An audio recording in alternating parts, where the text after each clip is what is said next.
Hello students, welcome to VJ education YouTube channel. मैं विश्वेश जमुआर आपका physics class में स्वागत करता हूं।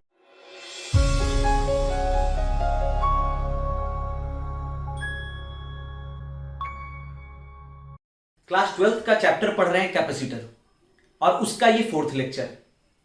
तो जो भी स्टूडेंट न्यू आए हैं हमारे चैनल पे, मैं उनसे कहना चाहूंगा आप सब्सक्राइब कर लें चैनल को, बेल आइकन को प्रेस कर दें ताकि कभी भी नया वीडियो मैं अगर अपलोड करूं तो आपको पता चले, नोटिफिकेशन मिल जाएगा आपको।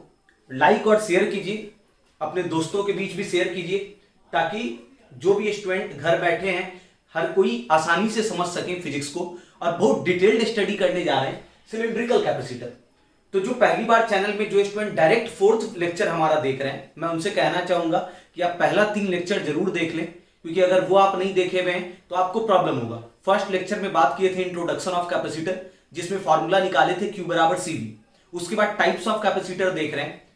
फर्स्ट लेक्चर में ये क्लियर किए थे कि कैपेसिटर में क्या होता है, कैपेसिटर क्या प्रोवाइड करता है, कैपेसिटेंस। और उस कैपेसिटेंस का वैल्यू डिपेंड करता है जो कंडक्टर है उसके शेप एंड साइज पे। कैपेसिटर में 2 कंडक्टर होता है, एक पे पॉजिटिव चार्ज देते हैं, दूसरे पे निगेटिव चार्ज देते हैं, और दोनों का शेप साइज कैसा है उसी हिसाब से वो क्या होता है, कैपेसिटर होता है। जैसे अगर दोनों कंडक्टर पैरेलल है उसको कहेंगे पैरेलल प्लेट कैपेसिटर, जो कि लेक्चर 2 में पढ़े थे, उसमें कैपेसिटेंस निकाले थे epsilon A by D।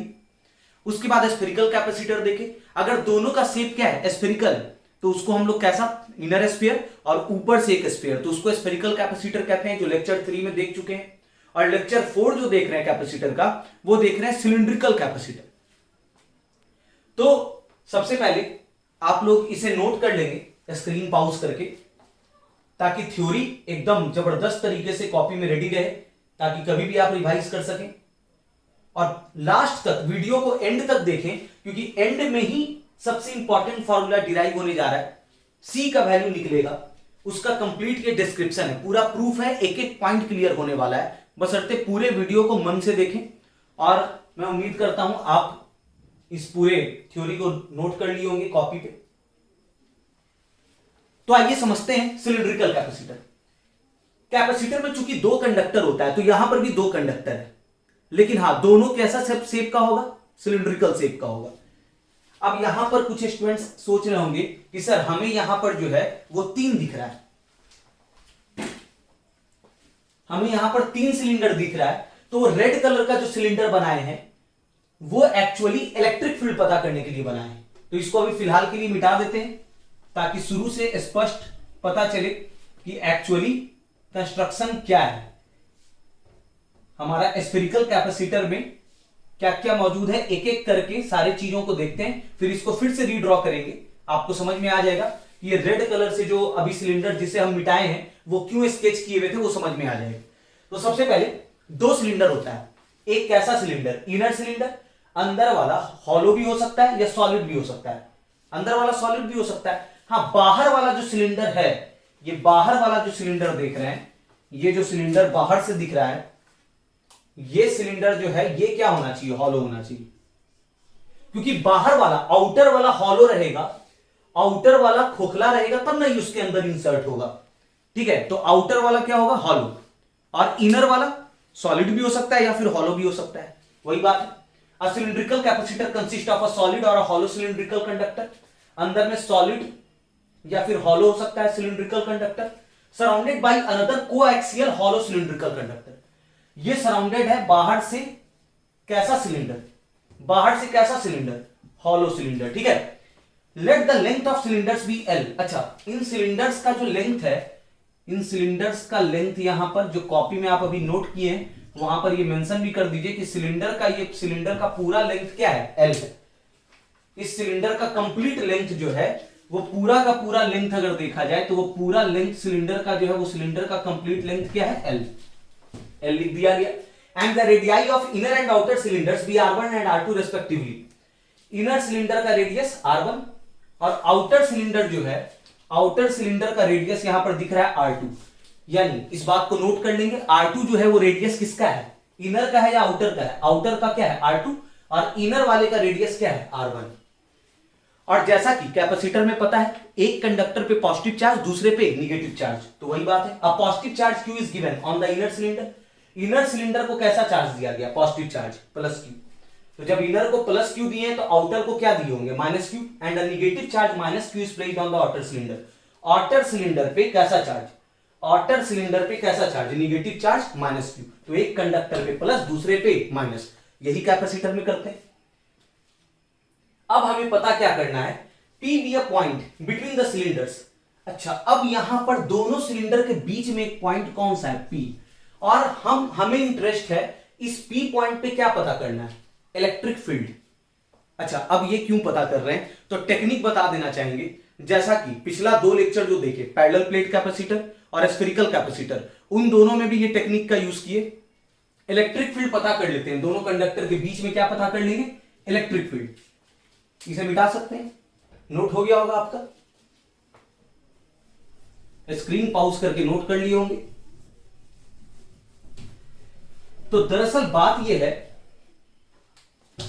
Electric field क्यों पता करना चाह रहे हैं? क्योंकि अगर इलेक्ट्रिक फील्ड पता चलेगा, इन दोनों कंडक्टर्स के बीच में इलेक्ट्रिक फील्ड पता चलेगा, तो फिर दोनों प्लेट्स के बीच पोटेंशियल डिफरेंस निकाल लेंगे।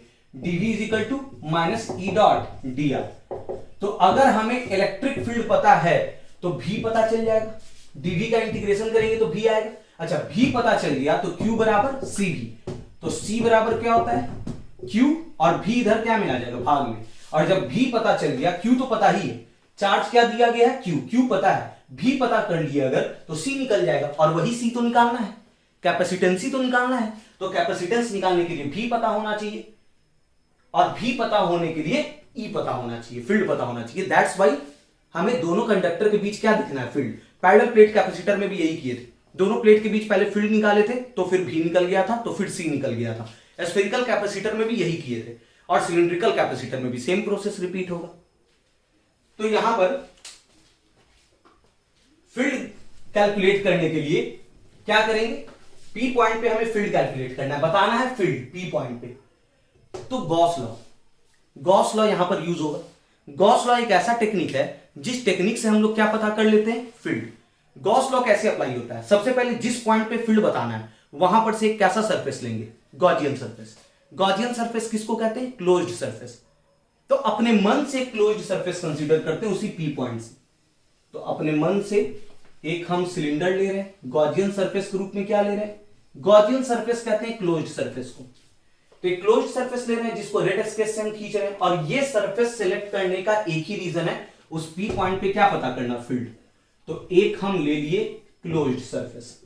अब समझ में आया ये क्यों ड्रॉ किए थे? ठीक है, ये जो ड्रॉ हुआ है ये हम लोग आर्बिट्ररीली ड्रॉ किए हैं, क्या पता करने के लिए? P पॉइंट पे फील्ड पता करने के लिए। अच्छा, P पॉइंट पे फील्ड अगर देखा जाए तो क्या होगा? P पॉइंट पे फील्ड, सबसे पहले अंदर वाले पे कैसा चार्ज है? अंदर वाले पे चार्ज है पॉजिटिव, अंदर वाले सिलेंडर पे पॉजिटिव। बाहर वाले सिलेंडर पे कैसा चार्ज है? माइनस क्यू है। बाहर वाले पे चार्ज जो है वो कैसा चार्ज है? निगेटिव। ठीक है, तो फील्ड क्या होगा? फील्ड तो समझ सकते हैं, यहां पर फील्ड जो होगा वो फील्ड होगा फ्रॉम पॉजिटिव टू, फील्ड जो होता है वो पता है, इलेक्ट्रिक फील्ड किधर से किधर की ओर होता है? फ्रॉम निगेटिव टू पॉजिटिव या positive to negative, positive to negative. तो पॉजिटिव टू निगेटिव, तो इसलिए फील्ड का डायरेक्शन यहां पर इस तरीके से दिखाया गया है, फ्रॉम पॉजिटिव टू। फील्ड जो होगा हर जगह पे from positive to negative. Parallel plate capacitor में भी देखे थे field from positive to negative, spherical में भी देखे थे from positive to negative. Even पहला चैप्टर जो पढ़े हैं इलेक्ट्रिक फील्ड एंड पोटेंशियल, वहां पर भी इलेक्ट्रिक फील्ड पढ़े हैं, तो फील्ड दर्शाया गया है from positive charge to negative charge, positive to negative. तो इसलिए इस P पॉइंट पे फील्ड जो होगा वो फील्ड इस तरीके से होगा, ये हो गया फील्ड। यहां पर अगर फील्ड देखेंगे तो यहां पर भी इस तरीके से फील्ड। अच्छा, फील्ड का मैग्नीट्यूड अलग अलग होगा या सेम होगा? अब उस चार्ज से दूरी क्या है? सेम। चार्ज भी वही और चार्ज से डिस्टेंस भी वही, तो फील्ड का मैग्नीट्यूड अलग अलग होगा या फील्ड का मैग्नीट्यूड सेम होगा?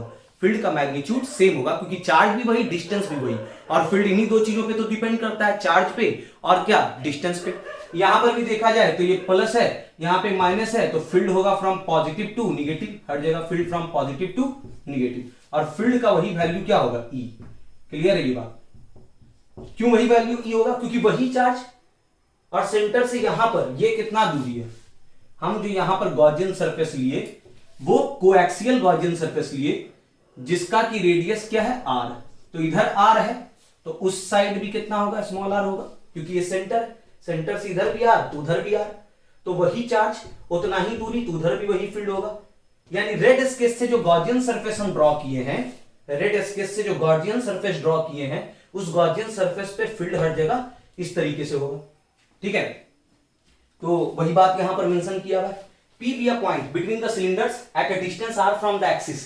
एक्सिस से कितने दूरी पे, एक्सिस से कितने दूरी पे, r दूरी पे, एक्सिस से कितने दूरी पे, एक्सिस से r दूरी पे एक पॉइंट कौन सा है, P।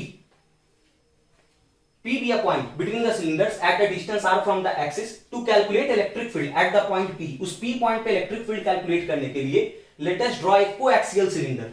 एक कैसा सिलेंडर हम ड्रॉ किए रेड स्केच से, कोएक्सियल। कोएक्सियल मतलब उसका भी एक्सिस वही है, मतलब उसका भी इधर वही सेंटर इधर भी वही सेंटर, तो एक्सिस उसका भी वही हो गया और उसका भी लेंथ कितना है, of length L through the point P। अच्छा वो भी कितने लेंथ का है, वो जो रेड स्केच से जो सिलेंडर ड्रॉ किए हैं वो भी कितने लेंथ का है, टोटल लेंथ उसका भी क्या है L। अब क्या गॉस लॉ में क्या पता करेंगे, फ्लक्स। अच्छा यहां पर फ्लक्स निकालना, रेड स्केच का जो रेड स्केच से जो सिलेंडर दिख रहा है उससे हमें क्या निकालना है, फ्लक्स। तो फ्लक्स यहां पर तीन पोर्शन में निकलेगा, फाई इज इक्वल टू, ठीक है, एक फाई वन ऊपर वाले फ्लैट पोर्शन से, ऊपर वाला पोर्शन क्या है फ्लैट है, प्लस नीचे वाला पोर्शन भी क्या है फ्लैट है, फाई टू, अब प्लस कर्व्ड जो पोर्शन है यहां पर, ये जो कर्व्ड पोर्शन जो बचता है उसके थ्रू फ्लक्स क्या फाई थ्री। तब ना ये कौन सा फ्लक्स हो जाएगा, टोटल फ्लक्स। और गॉस लॉ में हमें मतलब है कौन सा फ्लक्स है, टोटल फ्लक्स से। तो सबसे पहले फ्लैट पोर्शन से फ्लक्स क्या होगा, ये जो फ्लैट पोर्शन जो दिख रहा है उसके थ्रू फ्लक्स क्या होगा, फील्ड जो है वो कौन से डायरेक्शन में, रेडियल। ये क्या का डायरेक्शन है, फ्रॉम पॉजिटिव टू निगेटिव, ये फील्ड हो गया, अच्छे से देख रहे हैं ये फील्ड है। और एरिया वेक्टर क्या होगा, फ्लैट पोर्शन है ना, एरिया वेक्टर फ्लक्स का फॉर्मूला हमें पता है E dot delta S, field का डॉट प्रोडक्ट एरिया वेक्टर के साथ। डॉट प्रोडक्ट का फॉर्मूला, पहला का मैग्नीट्यूड दूसरा का मैग्नीट्यूड कॉस थीटा, थीटा कितना होगा, फाई वन निकाल रहे हैं, फाई वन यानी कौन से पोर्शन से, फ्लैट पोर्शन से।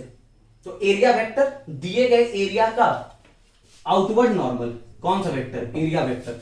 तो फील्ड और एरिया वेक्टर के बीच का एंगल कितना हो गया 90, और कॉस 90 होता है zero, zero into something zero, यानी इस फ्लैट पोर्शन से जीरो। उसी प्रकार नीचे भी कैसा पोर्शन है, फ्लैट पोर्शन है, ये भी फ्लैट पोर्शन है, फील्ड क्या है अलोंग द सरफेस, और एरिया वेक्टर सरफेस के परपेंडिकुलर। अब बताइए एंगल कितना है फील्ड और एरिया वेक्टर के बीच, फील्ड और एरिया वेक्टर के बीच इधर भी एंगल कितना है 90। तो फाई टू जो आया फ्लक्स वो भी फ्लैट पोर्शन से, यानी क्रॉस सेक्शन से, इसको क्रॉस सेक्शन कहते हैं। सिलेंडर का जो ये हो गया कौन सा पोर्शन, ये है कर्व्ड, और ये है फ्लैट पोर्शन जिसको क्रॉस सेक्शन कहते हैं। ये भी फ्लैट पोर्शन, इसको भी क्या बोलते हैं क्रॉस सेक्शन। तो तीन हिस्से में ये बटा हुआ है, इधर वाला फ्लैट पोर्शन क्रॉस सेक्शन, इधर वाला क्रॉस सेक्शन, और एक कैसा पोर्शन कर्व्ड पोर्शन। तो इस फ्लैट पोर्शन से भी फ्लक्स क्या होगा जीरो, इस फ्लैट पोर्शन से भी फ्लक्स जीरो क्यों होगा, क्योंकि फील्ड और एरिया वेक्टर के बीच का एंगल कितना है 90। तो कितना हो जाएगा E delta S cos 90, cos 90 का value zero, zero into something zero, तो फाई वन भी जीरो, फाई टू भी जीरो, हाँ फाई थ्री देखना चाह रहे हैं कौन सा पोर्शन कर्व्ड। पहले तो ये पॉइंट पढ़ लेते हैं, वही पॉइंट लिखा हुआ है, the flux through the cross section is zero. Cross section से जो फ्लक्स है वो फ्लक्स क्या होगा zero, because the electric field is radial wherever it exist. Electric field कैसा है रेडियल, रेडियली आउटवर्ड यहां पर से, and hence is parallel to the cross section. और इलेक्ट्रिक फील्ड जो है वो क्रॉस सेक्शन के पैरेलल है। और ये बात पता है ना फ्लक्स कब आता है, जब सरफेस के पैरेलल रहे या सरफेस को कट करे। फ्लक्स जब भी आएगा इलेक्ट्रिक फील्ड के द्वारा वो तब आएगा जब वो इलेक्ट्रिक फील्ड उस सरफेस को क्या करता है, कट करता है। यहां पर तो ये सरफेस को कट नहीं कर रहा है, सरफेस के क्या है पैरेलल, तो सरफेस के पैरेलल है तो उसके कारण तो फ्लक्स आएगा नहीं, यानी क्रॉस सेक्शन से फ्लक्स नहीं आया, चाहे वो नीचे वाला क्रॉस सेक्शन हो या ऊपर वाला क्रॉस सेक्शन हो, क्रॉस सेक्शन से फ्लक्स नहीं आया। हाँ the flux through the curved part is, curved part से आएगा, क्या आएगा कर्व्ड पार्ट से फ्लक्स निकाल रहे हैं, यानी ये कर्व्ड पार्ट वाला फ्लक्स को क्या लिखे हुए फाई थ्री।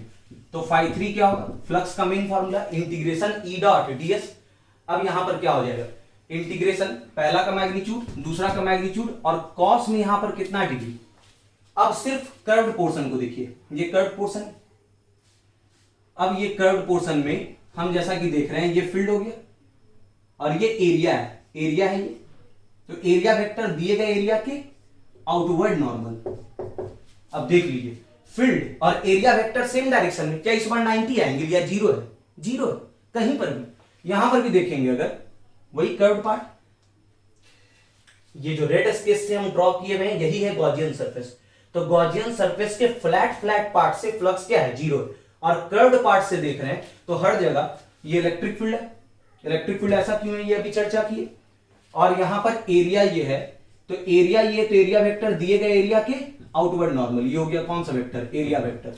अब फील्ड भी उसी डायरेक्शन में, एरिया वेक्टर भी उसी डायरेक्शन में, दोनों के बीच का एंगल 0 डिग्री, तो 0 डिग्री। और cos 0 का वैल्यू क्या होता है, 1। cos 0 होता है 1, तो ये चीज मल्टीप्लाई होगा 1 से। तो किसी भी चीज को 1 से गुना करते हैं तो डायरेक्ट वही चीज होगा, 1 से गुना करेंगे तो वही रह जाएगा, ईडीएस, इंटीग्रेशन ईडीएस। ई कहां निकलेगा इंटीग्रेशन के, बाहर।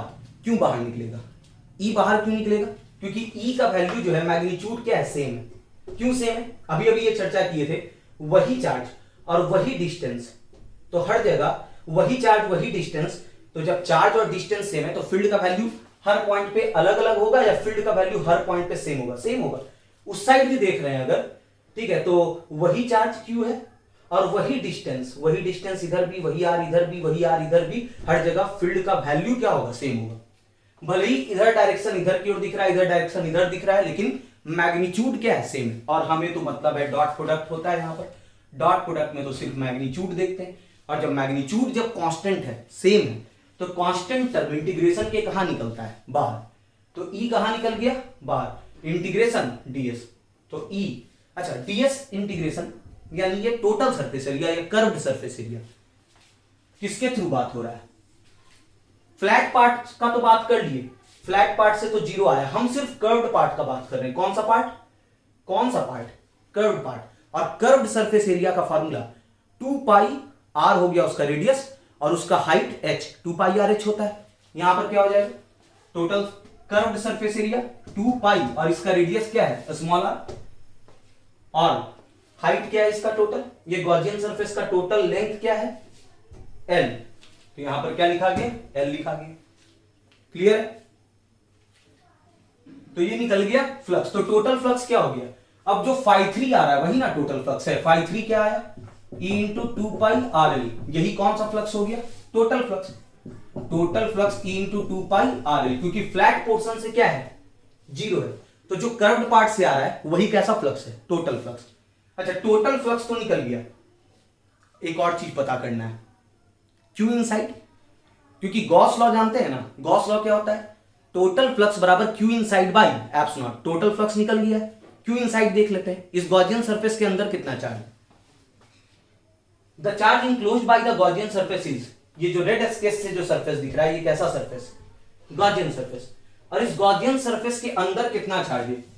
थोड़ा फिगर क्लियर कर लेते हैं, फील्ड तो पता चल गया, यहां पर फील्ड अभी पता नहीं चला है, फील्ड अभी निकालेंगे, ठीक है, फ्लक्स निकल गया है, तो यहां पर जो है थोड़ा क्लीन कर लिए फिगर को,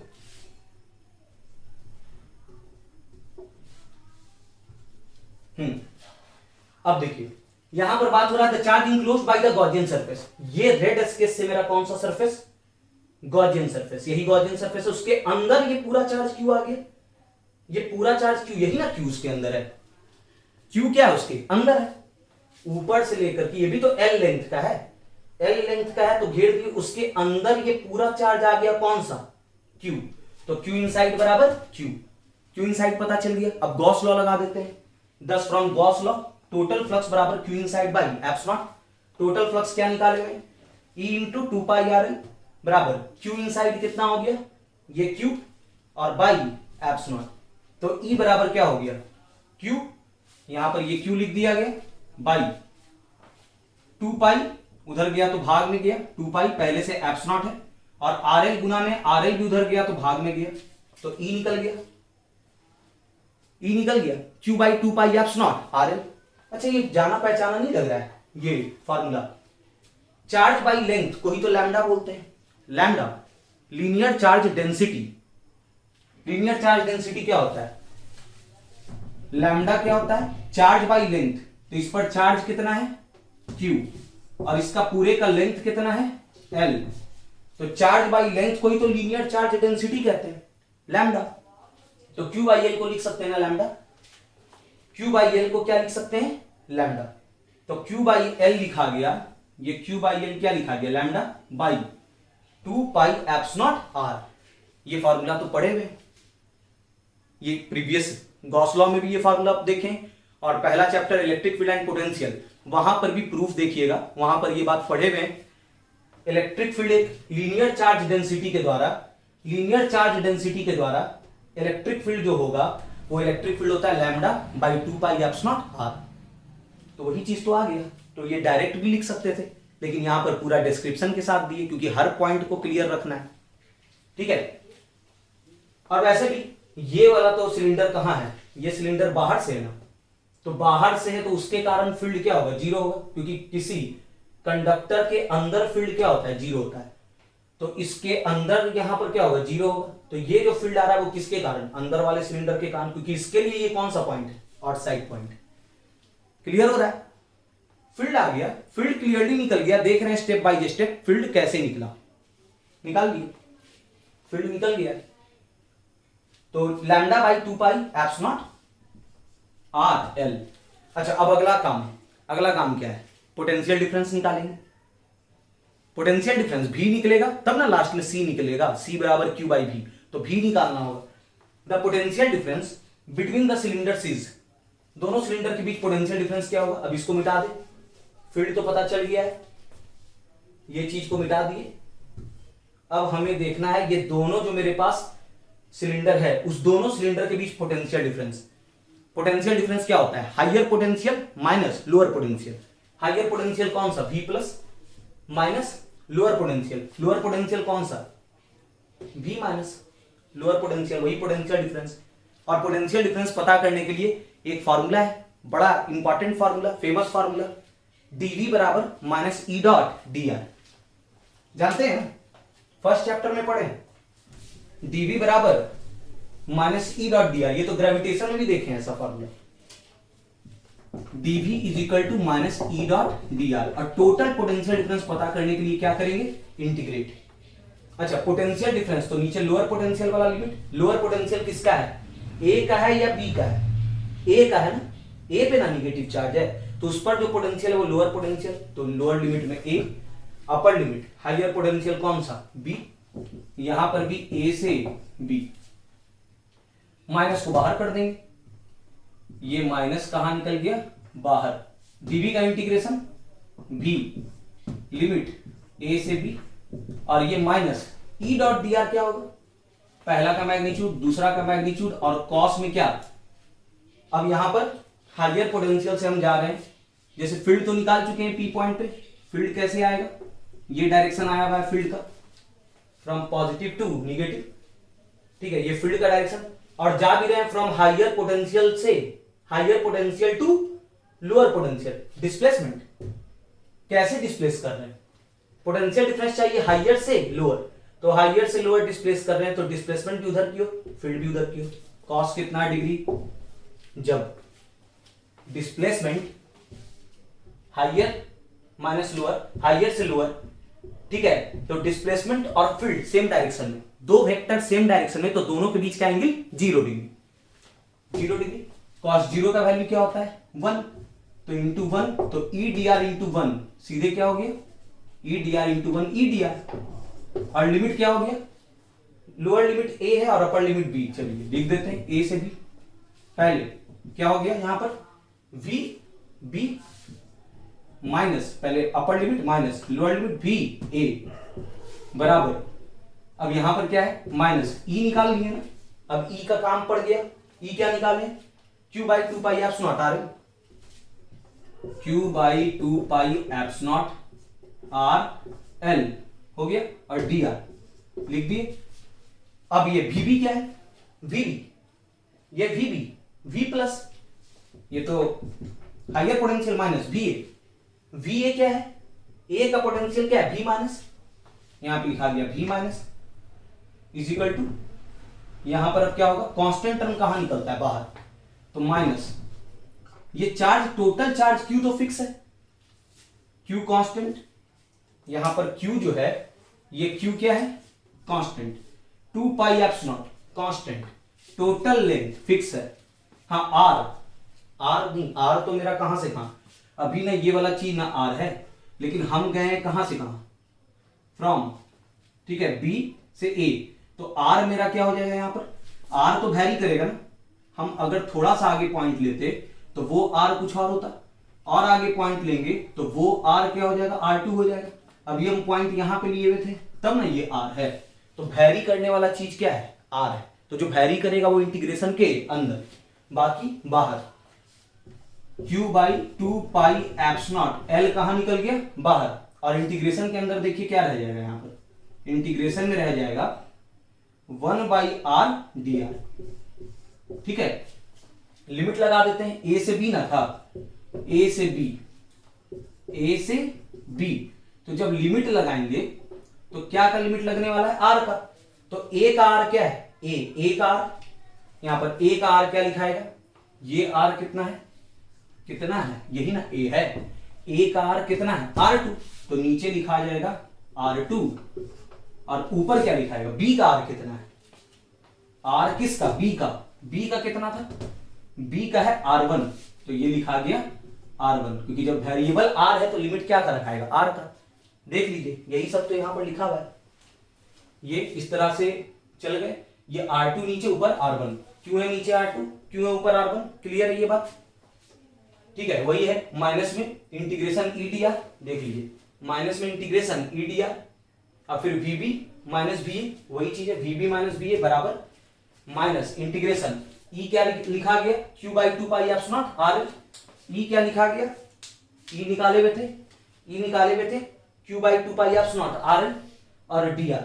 अभी ये बात बताए, कांस्टेंट टर्म बाहर, सबसे पहले वीबी क्या था, वी प्लस, वी ए क्या है, वी माइनस, अभी देखे थे ये बात, वीबी है वी प्लस, वी ए क्या है, वी माइनस, लिख दिए बराबर, माइनस है पहले से, और Q by 2 pi epsilon L बाहर निकल गया, इंटीग्रेशन में क्या रह गया, 1 बाई आर डी आर। अभी ये चीज यहां पर देखे कि ये सब कांस्टेंट है और आर बस वैरी करने वाला है, तो अंदर रह गया 1 बाई आर डी आर, और लिमिट क्या है, R2 नीचे, ऊपर क्या, R1, नीचे क्या था R2, ऊपर क्या है R1, जिसके बारे में अभी चर्चा की। अब यहां पर देख रहे हैं आगे क्या हो जाएगा, V plus minus V minus, V plus minus V minus, potential difference दोनों प्लेट के बीच का, उसी को तो V लिखते हैं, तो पोटेंशियल डिफरेंस को क्या लिख दिए, V बराबर माइनस में Q by 2 pi epsilon L 1 by R D are, क्या होगा 1 by R D are, integration जानते हैं ना, इंटीग्रेशन का फॉर्मूला यूज हो रहा है, क्या होगा, यहां पर आया हुआ है v इज इक्वल टू क्या है, माइनस में v is equal to minus Q by 2 pi epsilon L, और ये क्या हो जाएगा, integration 1 by R D R, L N R, और लिमिट कहां से कहां, R2 से R1, तो v इज इक्वल टू क्या हो गया, minus Q by 2 pi epsilon L, पहले अपर लिमिट, तो अपर लिमिट क्या हो जाएगा, ln, r की जगह पे R1 माइनस ln, ये वाला चीज क्या हो जाएगा, r की जगह पे लोअर लिमिट R2, लिमिट लगा दिए, माइनस को अंदर भेजेंगे, क्या होगा, जब माइनस अंदर जाएगा, तो माइनस जब अंदर जाएगा तो ये वाला चीज क्या हो जाएगा, माइनस अंदर, तो ये हो जाएगा माइनस, और वो माइनस माइनस ये क्या हो जाएगा, प्लस, तो v इज इक्वल टू क्या हो गया, q by 2 pi epsilon L, ln R2 plus में ln R2 minus ln, minus में ln R1, माइनस में ln R1, देख लीजिए यही बात लिखे हुए हैं, v is equal to, minus अंदर भेज दिए, तो v इज इक्वल टू, सब चीज समझ रहे हैं यहां पर, 1 बाई आर डी आर क्या हो गया, ln R, R2 से R1, तो v is equal to minus Q by 2 pi epsilon L, पहले अपर लिमिट r की जगह पे R1, ln R1 minus ln r की जगह पे R2, और यही माइनस अंदर कर देंगे, तो v is equal to Q by 2 pi epsilon L, और माइनस जब अंदर गया कौन अंदर गया, माइनस। तो अभी अभी ना देखे थे, ये प्लस हो गया ln r2 और माइनस अंदर गया है तो ln r1 क्या हो गया, माइनस। और log a minus log b क्या होता है, log a बाई b। तो v इज इक्वल टू हो गया q by 2 pi eps not l ln r2 minus ln r1 क्या होगा, v निकल ना गया, q by 2 pi eps not l और ln r2 minus ln r1 log a minus log b, तो log a by b, ठीक है। a की जगह पे r2, b की जगह पे r1, v निकल गया। अब जब v निकल गया तो क्या निकल जाएगा, c। कैसे निकलेगा, कैपेसिटेंस v मेरा आ गया, देख रहे हैं क्या कैलकुलेट कर लिए, v निकल गया, q by 2 pi epsilon not l ln r2 by r1। अब कैपेसिटेंस, तो q बराबर cv, q बराबर cv, फॉर्मूला जानते हैं q बराबर cv, पहला लेक्चर में ये बताए थे, q बराबर cv। तो c बराबर q और v गुना में, v इधर आएगा तो क्या में आएगा, भाग में आएगा, तो q बाई, और v क्या आया हुआ है, v आया हुआ है q by 2 pi epsilon not l ln r2 by r1 लिख दिए। q से q तो कट गया, 2 पाई एप्सिलॉन नॉट l कहां जाएगा, ऊपर। यहां पर c जो हो गया वो c क्या हो गया, 2 पाई एप्सिलॉन नॉट l, यहां पर नीचे जो है वो ऊपर जाएगा, 2 pi epsilon not l by ln r2 by r1, ln r2 by r1। ये हो गया कैपेसिटेंस किसका, सिलिंड्रिकल कैपेसिटर। C बराबर q बाई v, और जो कि क्या आ रहा है, q बाई v जब किए, q से q कटा, ये आ गया 2 pi epsilon not l, 2 pi epsilon not l by ln r2 by r1, ln r2 by r1। Simple है, 2 पाई एप्सिलॉन नॉट क्या है, कांस्टेंट, l रखना होगा, लेंथ, सिलिंड्रिकल कैपेसिटर में उस सिलेंडर का लेंथ रखना होगा l, ठीक है। टोटल लेंथ रख दिए, ये l हो गया, by ln r2 by r1। अच्छा, पहले कौन सा रेडियस, ऊपर में बड़ा वाला रेडियस, बड़ा वाला रेडियस r2 और बटा फिर छोटा वाला रेडियस कौन सा, r1। तो पूरी तरह हम लोग ये चेक कर लिए यहां पर भी कि कैपेसिटेंस सिर्फ और सिर्फ डिपेंड किया क्या पे, चार्ज पे। चार्ज तो कट गया, चार्ज कट गया, C का वैल्यू डिपेंड कर रहा है ना कंस्ट्रक्शन पे, उस सिलेंडर के क्या पे, लेंथ पे, और उसके इनर सिलेंडर और आउटर सिलेंडर के क्या पे, रेडियस पे, ठीक है। तो ज्योमेट्रिकल कंस्ट्रक्शन पे डिपेंड करता है, ये बात बताई भी थी और ये फॉर्मूला से भी साबित हो गया। तो कैपेसिटेंस का फॉर्मूला याद हो गया, 2 pi epsilon not l by ln r2 by r1। Clear है। तो ये हम लोग टाइप्स ऑफ कैपेसिटर देख लिए। अब इसके आने वाले लेक्चर्स में हम लोग कॉम्बिनेशन देखेंगे कैपेसिटर्स का, सीरीज पैरेलल, बड़ा इंटरेस्टिंग होने वाला है आने वाला लेक्चर्स भी। तो अच्छे से पढ़ते रहें, पूरी तरह क्लियर आउट हो गया। जहां पे कंफ्यूजन बाई चांस हुआ है फिर से वहां पर रिवाइंड करके देख लेंगे, ठीक है।